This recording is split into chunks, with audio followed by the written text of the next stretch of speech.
What's up, AfterBuzzers? It's, of course, the House of Lies after show, and we're going to get into it right now, but if you want to find out what Holacracy is, stay tuned. You're tuning into the destination for TV superfan discussion, AfterBuzz TV. And now, let the buzz begin. Keep lying. Keep lying. Keep lying. Because that's what Kaan Associates naturally does. It's House of Lies. It hits the name. Like, you're supposed to be like the best liar. Right. Yeah. Because if your lying skills aren't up to par, not Right. lying, but if your persuasive skills. Persuasive skills. Is that what it is? That's what it is. So it's not lying, it's like persuasive It's skills. persuasive, slight manipulation. It would is say- enhancing. That's a great word. Those are enhancing. great adjectives for lying. Yeah. That's awesome. Okay. That's awesome. What's up, everybody? It's your boy, Lim Gonsalves. As we said before, this is the House of Life After Show, Season 5, Episode 3. And this was like a really, I think this is a good song because, like, it was a weird point in the show, like, where everybody went bonkers. Right. And I was like, what is going on? Like, So much going on. it was crazy. We're going to get into it. But of course, I'm not here by myself. Robin, of course, fortunately is not here. But the ever-present, the ever-poppin', the ever-beautiful Jill Munroe is still in the building. I am in the building, and in case you want to see what my building looks like or consists of, make sure you follow me on Twitter, Instagram, Snapchat, all of that, at Stiletto Jill. And if you aren't following AfterBuzz TV, you're missing all the tea. You're like raw, is what it is, if you're not following AfterBuzz TV. Yeah. You're like extremely raw. Right, you're like lying to yourself. Yeah. Oh, you're lying. Oh, yeah, yeah. That's what's going on. All right. So we start off this episode, and it's interesting because we have it starts off golfing, and I never really got. Of course, I know his real name is Donald Faison, but I didn't really get his name. I know he's been before. I think it's just one of his homeboys, right? I think so, but then I was listening and I'm like, did he call him Donald? I'm confused. I know he mentioned his name. Maybe I just blinked out. I was more focused on what was happening in the scene. You know what? Maybe he was playing himself. Yeah, he that's might what have I been thought. playing himself because I never heard him reference anything. So he might have just been a friend because this is, set in L.A. So maybe he was just playing himself and that's just one of his boys. Right. And the way he was talking. So that might be it. But anyway, they're hanging out. They're playing golf. And then we have Marty's best friend, Skip Galweather, shows up. And of course, we saw him earlier on in the season when he was basically giving a proposition to Marty and saying, hey, we'd like to buy you out and pay you all this money and then we'll take over your company. And Marty, of course, is like, in true Marty fashion, like, go screw yourself. Right. It's not happening.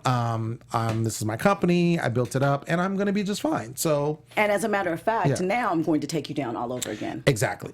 So this means war. Yeah. So of course, Skip is like, well, bring it on.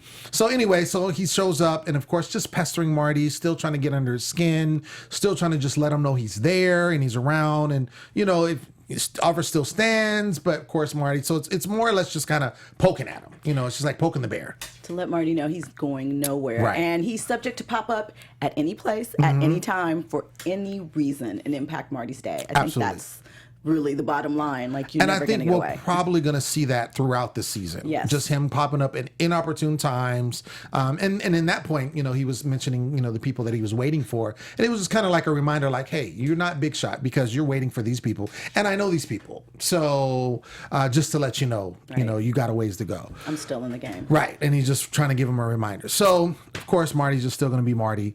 We see Kelsey show up. We haven't seen her yet this season. Right. It's our first time. Right. This is I don't know if you call it an ex-girlfriend of Doug and Clyde. They both were kind of, Clyde, apparently, he is still in the game.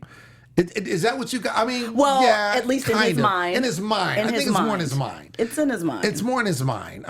Definitely Doug is not in the game, at all. But I don't think he was in, when both of them were messing around with her, I don't think he was in the game then. I think it was Absolutely just not. really a weird situation. But anyway, we do see her show up. And so it looks like she's still working, in that area next door.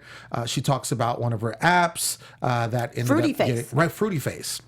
that ended up getting sold for 7 figures. Right. Did she just drop that on Clyde? Like, oh, and by the way.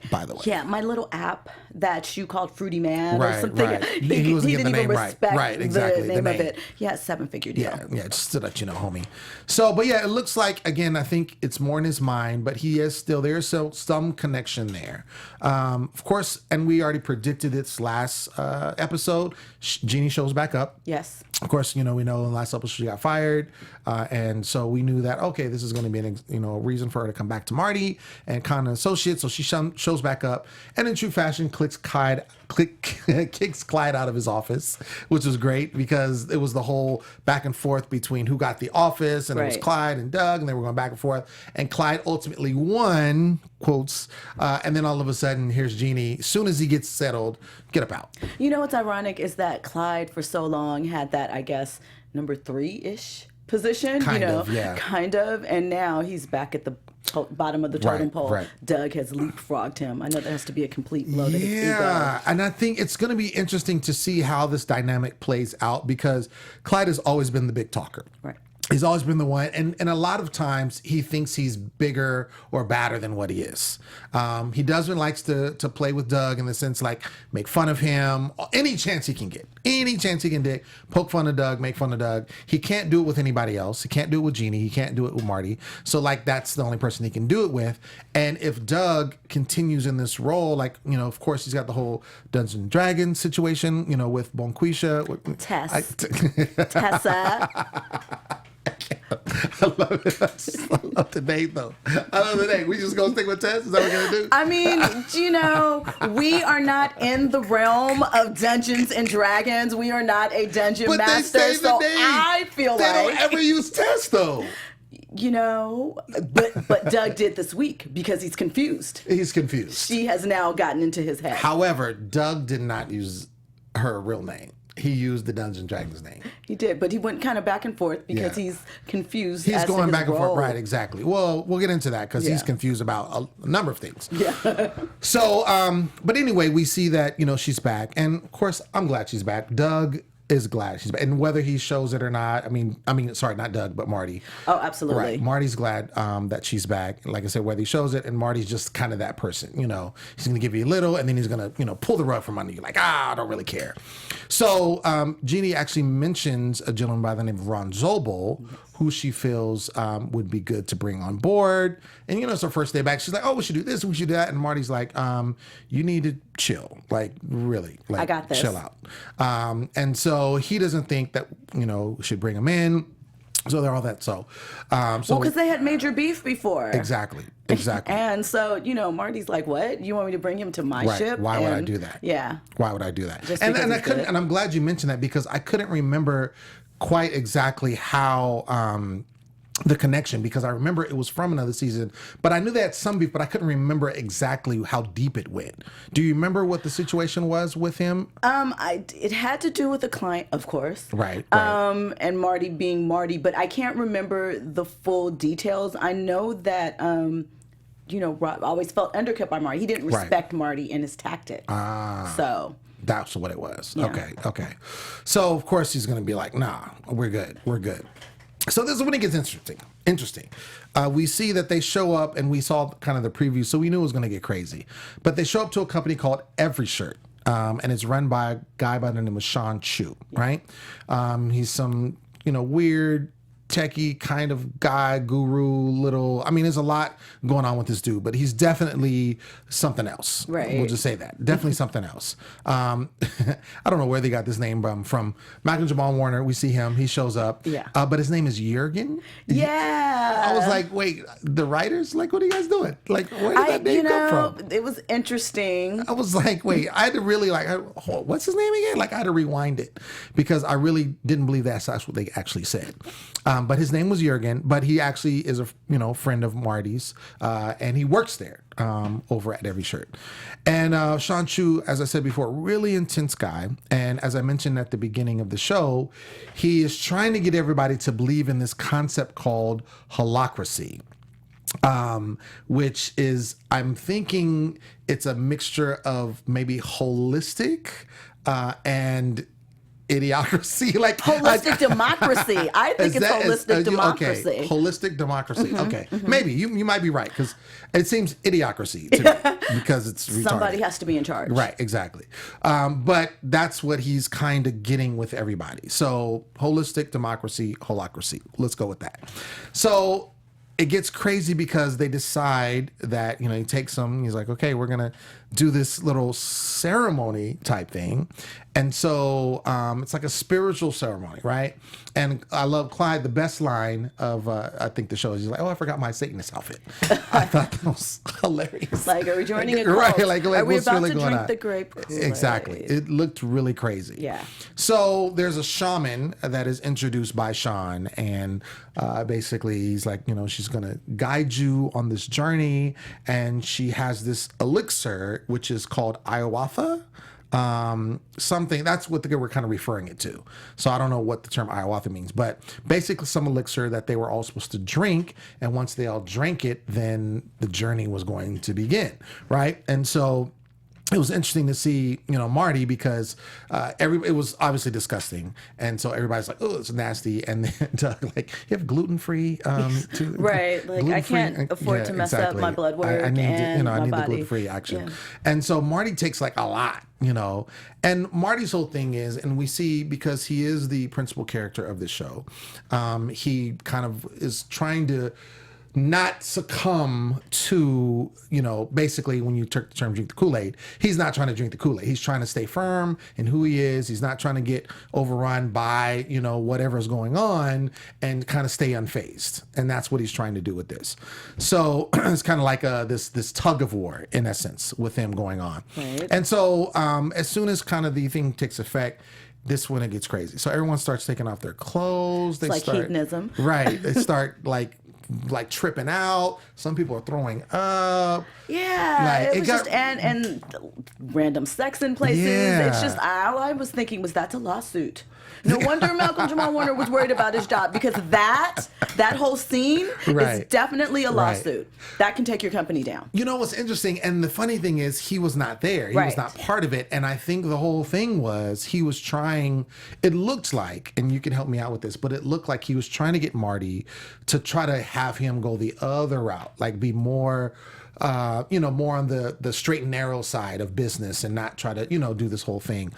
And so obviously Marty's going to go where the money is. Marty's going to get to the client, whatever the client is. He's going to try to get them to do whatever it's going to take so he can make money. That's the whole thing. Enhance his plan. Oh, excuse me. Yes, right. Enhance Sean True's plan. Exactly. There we go.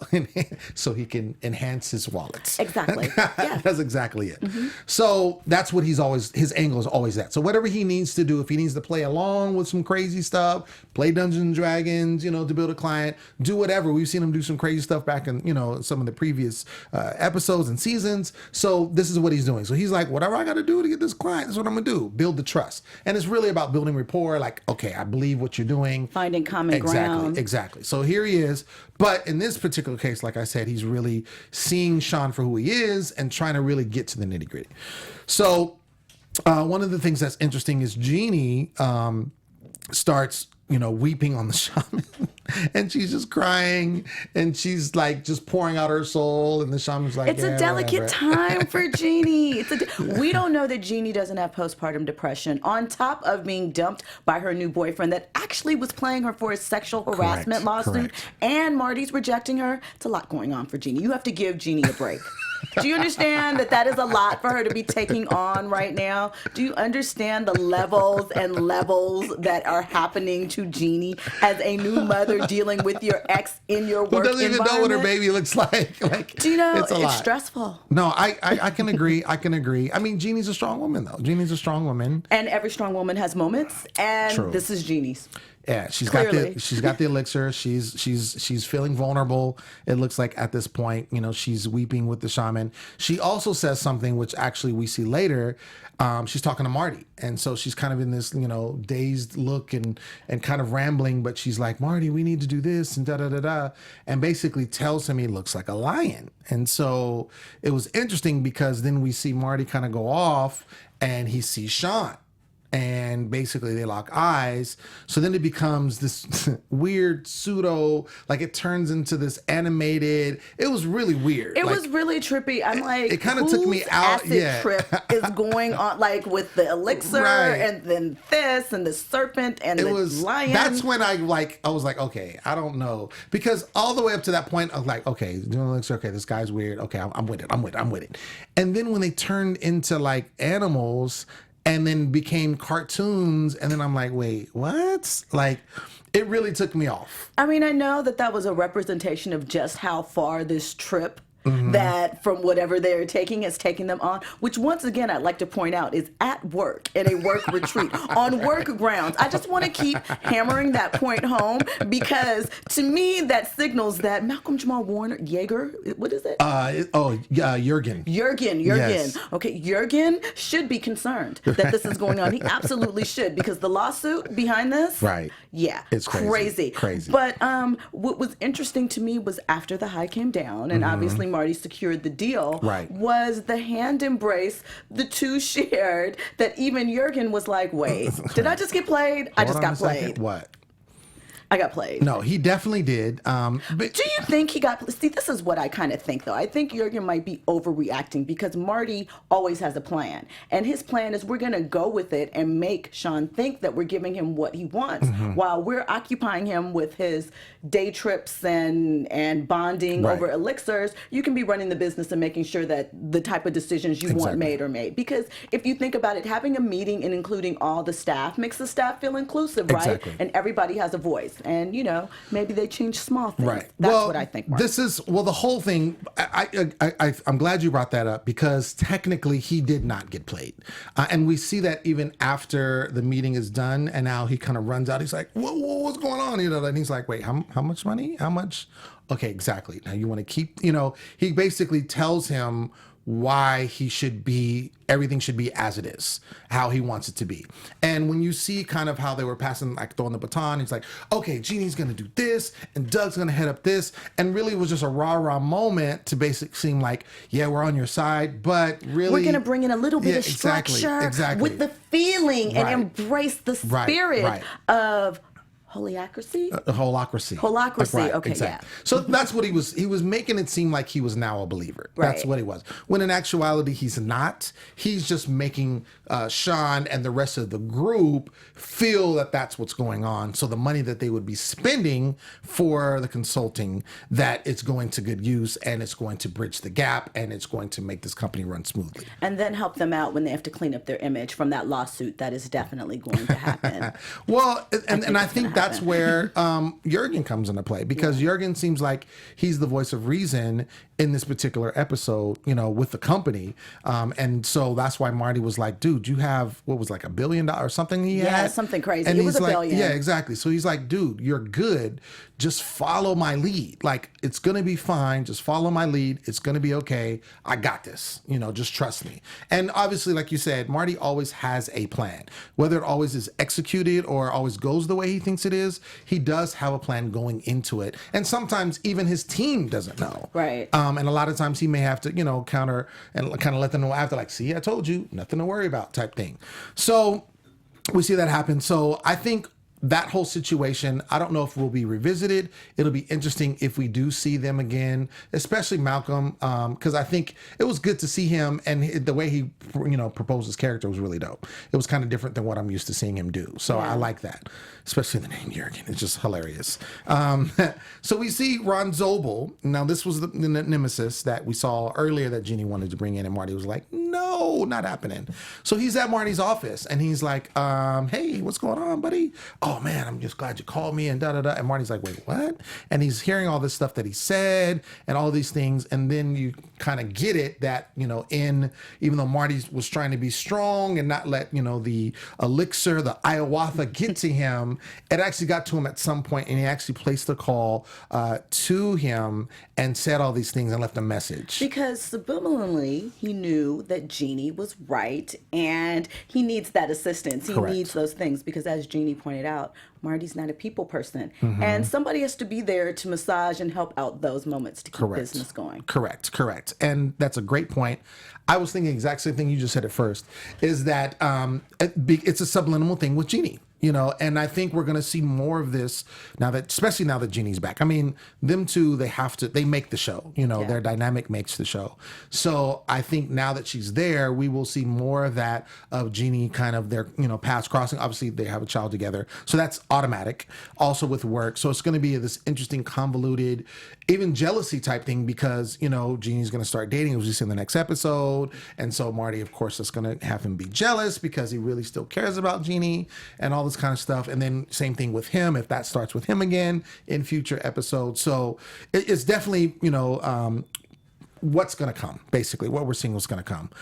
So now Marty's like, oh yeah, so I hired him, so thanks. And she's like, yeah, exactly, that's what I thought, and that's what I'm here for. And she's on the couch, and basically she's like, yeah, so I'm gonna lay here, and do you have an office? There's a couch, right? All right. So it's like he's a Sour Patch Kid. That's what Marty does. He's like, first sweet, he's sour, then he's sweet. And then he goes back and forth, and he's like, okay, get out. Like, I love you, but get out, type thing. The other thing is we see the dynamic with Doug and Sharkeitha. I'm not gonna say their name. I'm saying Sharkeitha the whole time because that's what he says. Tessa. Sharkeitha, aka Tess. So the whole time, Doug, throughout this episode, Doug is feeling her and actually is trying to figure out, because you have this, imaginary Dungeons and Dragons land, right?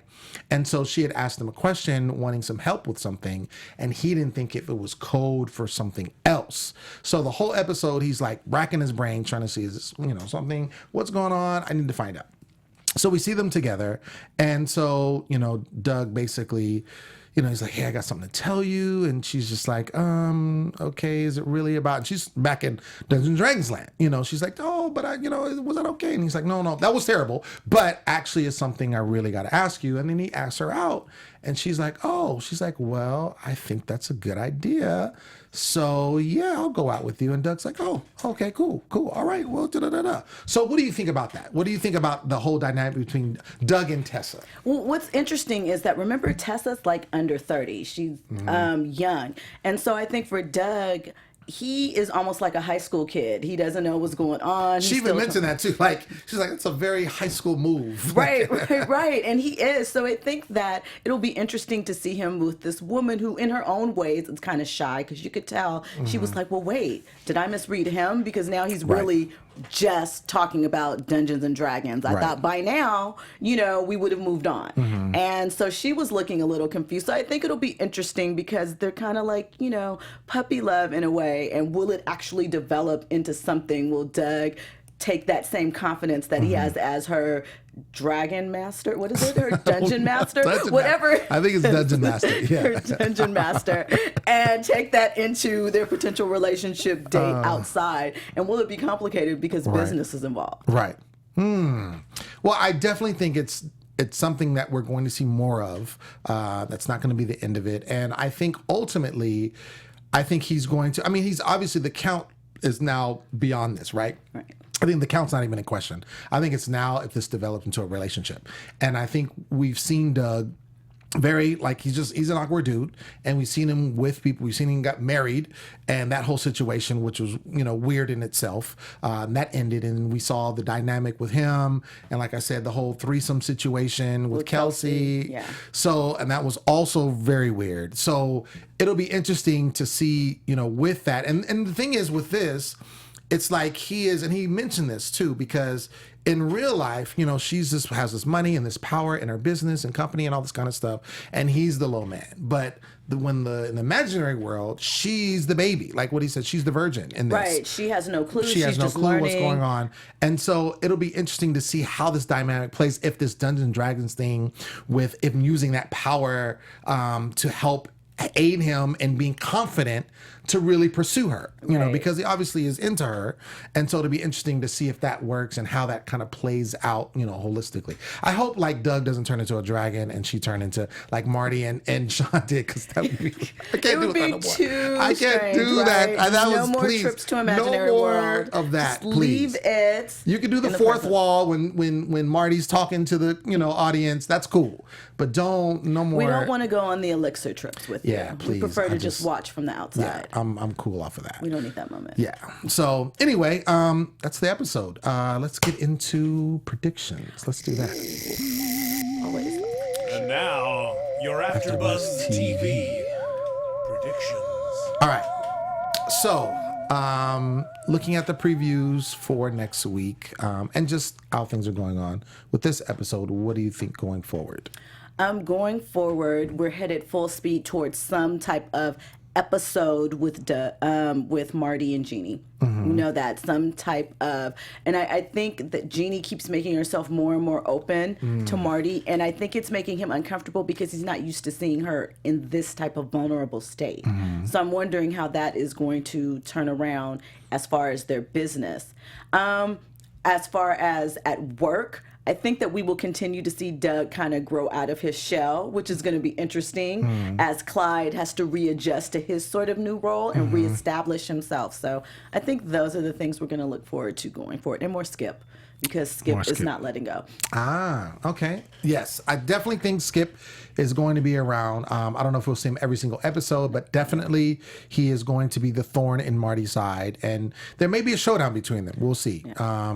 See how that plays out. I definitely am looking forward, and I think we're definitely going to see more with Doug and Tess, aka Sharkeetha. I definitely see more of that, and I'm interested to kind of see how that goes, because, like I said, Doug is so awkward and quirky and weird, and how that dynamic, you know, plays into how things go down. We're going to see Doug grow up. I'm confident of that. Okay. I'm interested. This is not so much a prediction, but I'm interested to see more of a Clyde and more of going on for him, because we haven't really seen anything other than we only see him with the group. Yeah. We haven't seen anything with him outside of the group, anything from his personal life. We got to see, you know, things going on with his dad before. We saw things with Doug's ex because he was working for her. But we haven't seen anything of him by himself, with the exception of Kelsey. And what was the heiress that kind of, she owned the media empire and he helped Kaan and Associates? Oh yeah. A little bit with that. They had a little weird. That was very minor. That was very minor. I want to see a storyline with Clyde outside of the group and kind of see what he's into. So hopefully we get that. I don't know if there'll be anything, because it seems like with Kelsey it's just like, nah, it's all good. Yeah, she's a wrap. Not happening. I mean, she broke up with him over the phone, right? And then he started getting sensitive. Right. So. He was. I mean, not that we won't see her anymore. It may just be for banter because she works there or works nearby. But I definitely don't think that she's going to be changing that, though, with a 7-figure deal on the table. That's true. That may happen. May happen. So, but I'm interested to see what happens. Yeah. We'll see how it goes. Ladies and gentlemen, that has been House of Lies. We want to thank you for tuning in. We want to thank you for those that were in the live chat. We promise next week we're going to bring you up live so we can talk to you and see what you're talking about, get so we can feedback. Talk together. Yeah. Exactly. I've been your host, Lemon Gonsalves. You can find me always at The Poet Saint.